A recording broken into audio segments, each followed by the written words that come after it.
მომთაბარე მეჯოგეობა სამეგრელოში საუკუნეებია არსებობს. არ ვიცი ახლა რამდენი წლიანი ისტორია აქვს ამას, მაგრამ საკმაოდ დიდხნიანი ისტორია სამეგრელოში ძირითადად.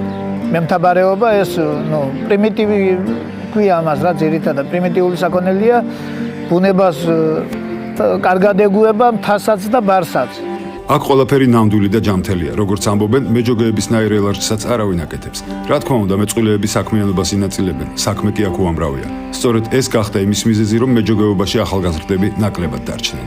შრომატევადი სამუშაოა მოგესალმება და ახალგაზრდებისთვის თავისთავად არა მიმზიდველი იმდენად, რომ ამ საქმეზე წამოვიდეს და უფრო რაღაც სხვა მუშაობები ურჩევნიათ რა.